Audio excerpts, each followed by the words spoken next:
I'm Christy. I'm Scott. I'm Jasmine. I'm Riker. And we're living La Vida Moto.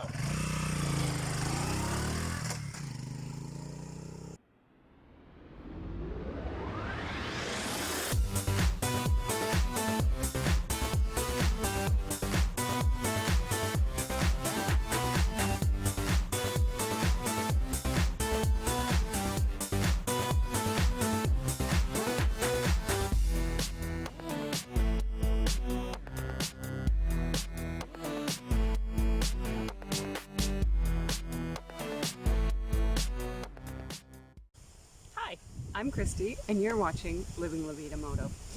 On today's episode, I wanted to talk about our story and how we got started traveling and world schooling and all of that.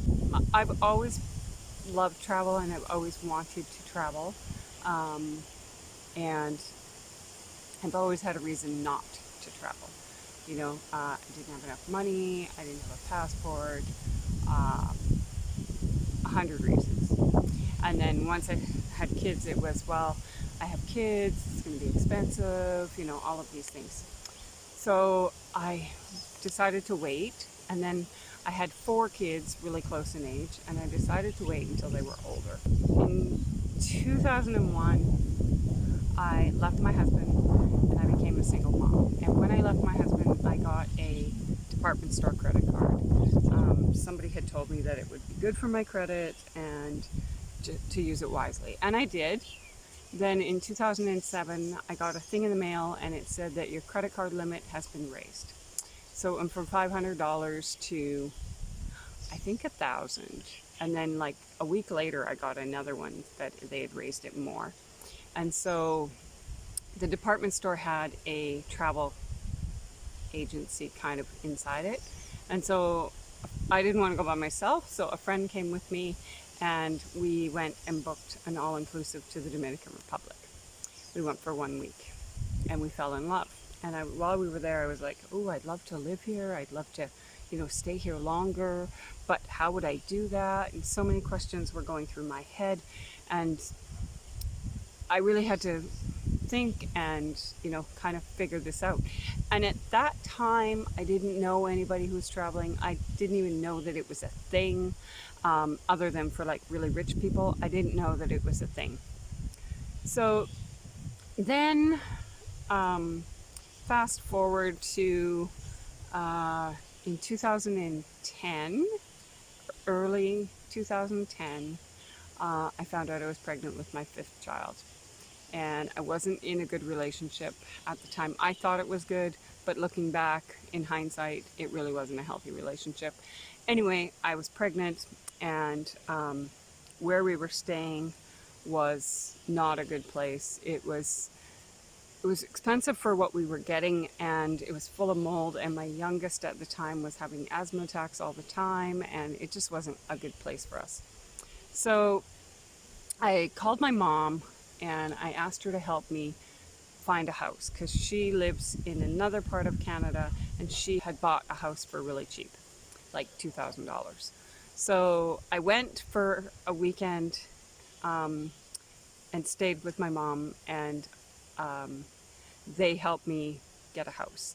So I got this house, I was paying payments on it, and then I owned it. But after being in the house for like a year, it still didn't feel like home. We were in this tiny little rural community, and everybody knew everybody, and they all grew up there, and we were kind of like the misfits who came in, and it just didn't feel proper to me. So then I was like, I had always wanted to live in a bus or an RV and just travel around. So one night, I had already had my baby. He was, I don't know, a couple months old. I was on the computer and I just went on Craigslist. It's Kijiji in Canada. And I put an ad on saying that I was looking for a 47-passenger school bus, diesel, and like all my criteria. And I said, I don't have a lot of money, but this is my dream. And, and I left it. I thought, if nothing happens, that's fine, it's not meant to be. But if something happens, then it's meant to be. So I left it up there, and a couple of days later, a guy messaged me. He sent me an email, and he said, I have a 47 passenger bus, it's diesel, it's this, and it's $1,000. I was like, okay, can we come and see it? Sure. So we had to drive, I think it was 4 hours. So we drove 4 hours. It was like middle of December when we went, and I was prepared to buy it.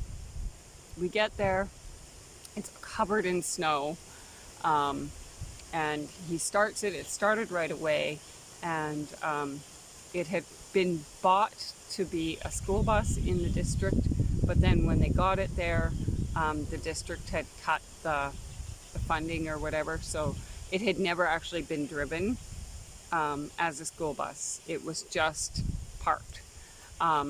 And they didn't know what to do with it, and they were a religious family, and they just really felt that God was calling them to me for whatever reason.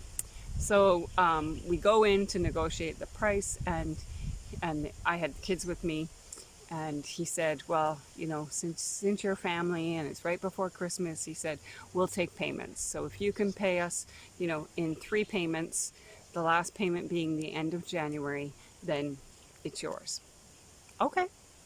So we made the payments, and worked out fabulously, insured it, took it back to our place. We had a big garage, and we started taking seats out. We did the renovations. I got free stuff off of Craigslist to put in it and everything like that.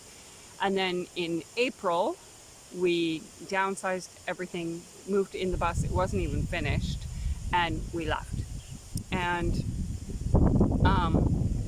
because at that point, so before this, I'll just explain, part of the reason why we moved to the house where we bought was I was paying rent, and power was getting cut off, like utilities were getting cut off, because my partner that I was with had quit his job, so it was just my income that was coming in, and I didn't have enough to support us all.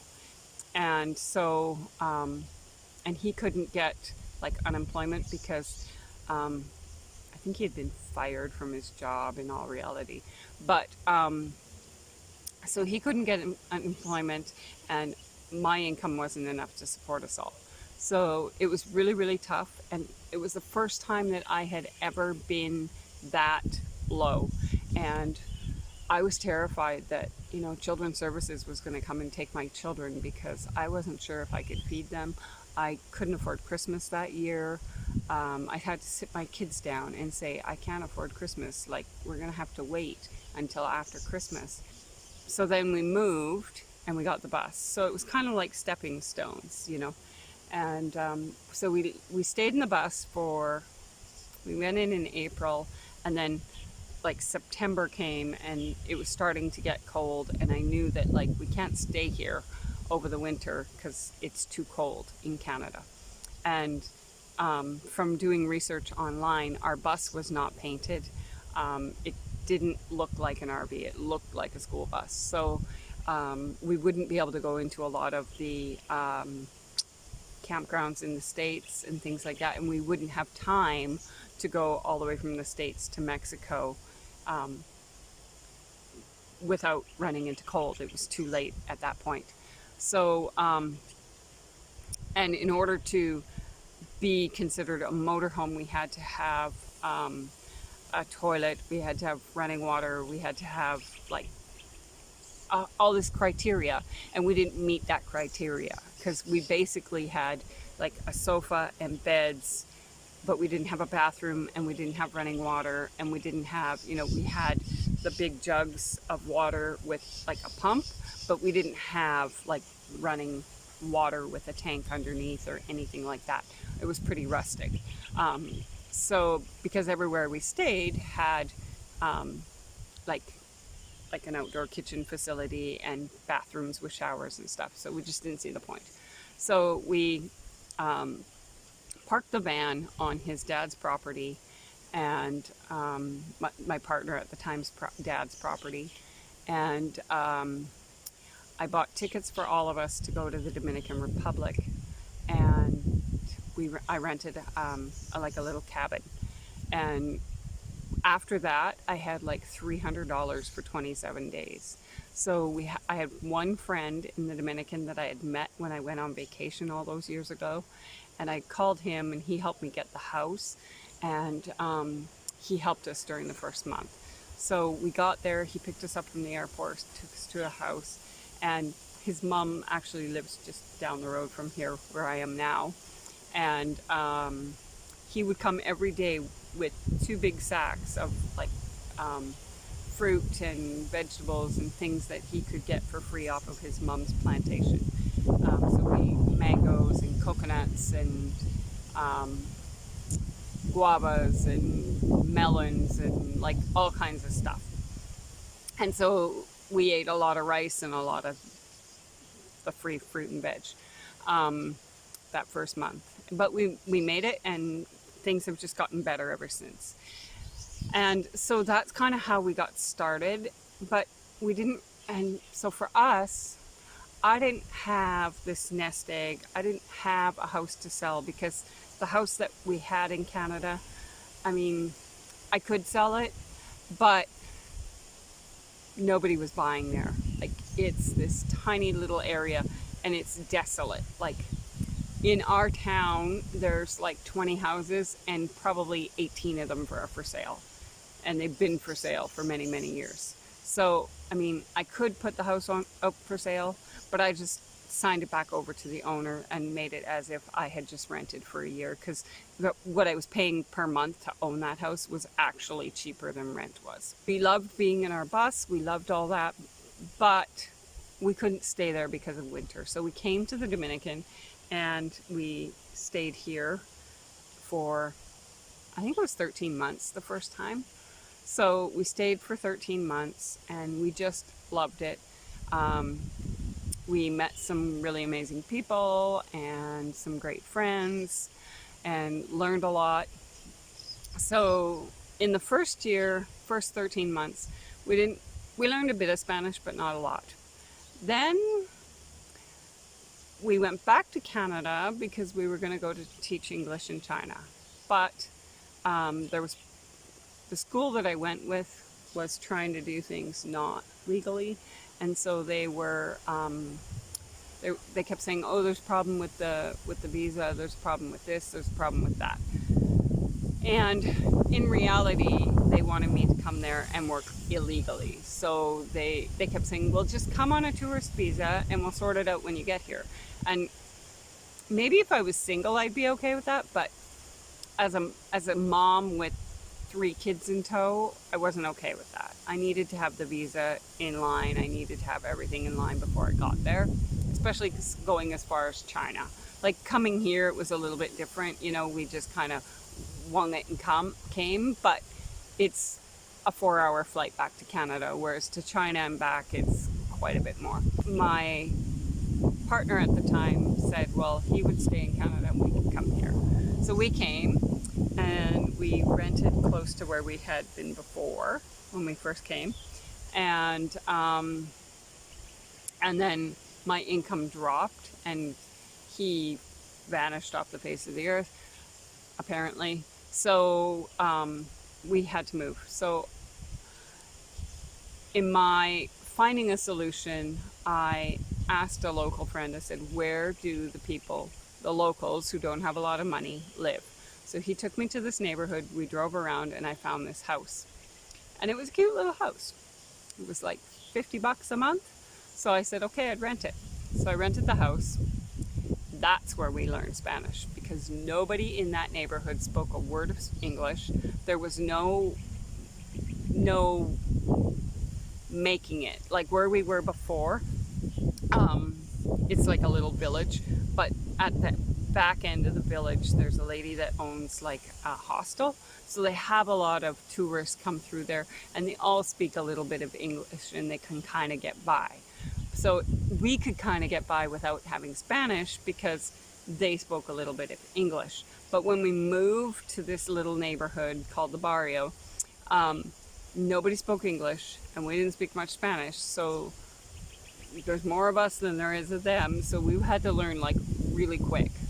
And it was a great learning experience. I loved it, and I still actually go there and hang out with friends and visit and, you know, have lunch and stuff like that. So the biggest part of getting started was to just do the jump to do it, because you can sit and be like, oh, but I need to have, I don't know, $20,000 saved up. I need to have this, you know, we need to have this, we need to have that, we need to have this. And I was to the point in my life where I was like, it can't get any worse than it already is. Like, I can't afford to feed my kids. I can't afford to, like, you know, we could barely afford to live. And I was like, it's got to be easier somewhere else where my money is going to go further. So, and I was willing to give it a try. You know, if it's really horrible, then we either suck it up and you know, live like we are here, but somewhere where it's cheaper, or we come back. You know, it was just, I was done. I had reached my end. So I needed to just go. And so I think the big thing for people to get started with traveling is to just go. Just do it. Like, just take that leap. It's kind of like when you're on a diving board, you know, you're on the diving board and you need to just jump off into the water, you know. Like, you can sit there and you can be like, oh, but is it deep? Oh, but there might be a rock. Oh, but, you know. But at some point, you're just going to have to jump, you know. And that's kind of what I had to do, was I just had to jump. And so looking back, all those years ago, that was 2011? No, 2012 when we came to the Dominican. So it was 2011 when we left on the bus. Basically, looking back, like all those years back, I probably should have had, you know, a little bit of savings, and I probably should have had more of a plan, but I was just done. I couldn't do it anymore. And it worked out for me. So I like to think of the positive, and I like to, you know, try and live a positive life. So everybody always says, but what if? What if I don't like it? What if we run out of money? What if it's horrible? What if the kids don't like it? What if, you know, 50,000 what ifs?